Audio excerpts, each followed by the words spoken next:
The frozen landscapes of Svalbard, a remote archipelago of Norway in the Arctic, have hidden a special archaeological find for years: graves from the 17th and 18th centuries that belong to European whalers. However, rising temperatures are fast becoming a menace to those very burial sites, accelerating their decay or even washing some into the sea. The graves in Smeerenbergfjorden, northwest Spitsbergen National Park, are among the oldest and most vulnerable cultural heritage sites in Svalbard. The graves, containing the remains of around 600 whalers, have been well preserved in permafrost for centuries.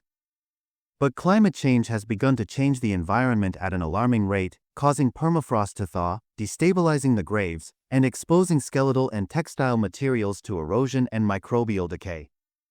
Under the direction of Lise Lochtu, an archaeologist and researcher at the Norwegian Institute for Cultural Heritage Research, NICU, the research project Skeletons in the Closet aims to document the damage and analyze the remains before they disappear.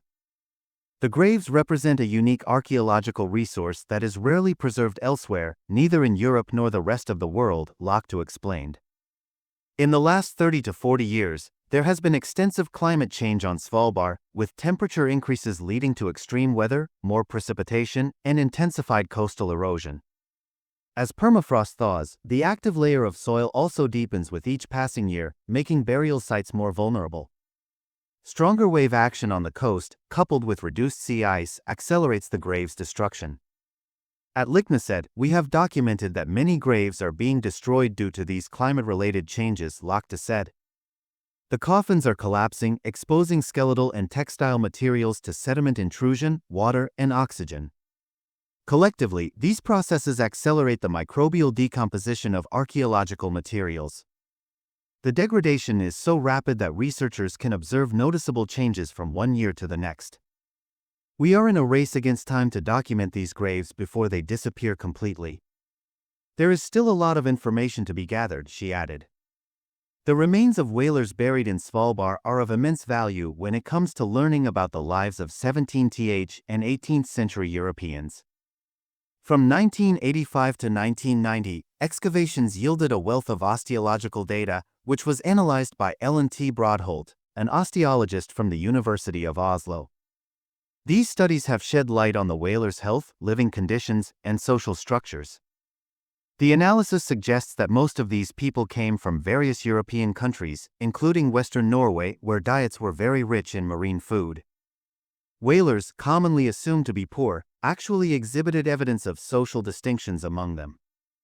For example, the average height of the individuals buried at Likneset was much greater than that of the people in other nearby cemeteries, an indication of better nutrition and economic conditions during childhood. The skeletal remains point to the physically demanding life of whaling.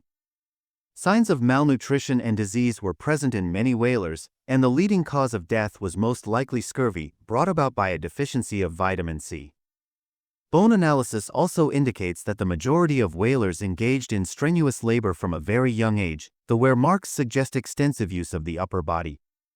Some of these changes resemble those seen in Inuit populations that used kayaks for hunting, hence, certain whalers likely had specialized roles such as paddling, rowing, or harpooning.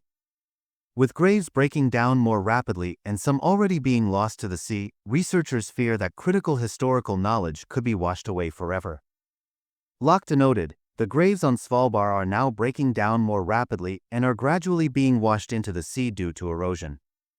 This is about preserving knowledge that would otherwise disappear forever, knowledge that we cannot retrieve from anywhere else. The archaeologists are doing everything they can to preserve what remains before it is lost forever.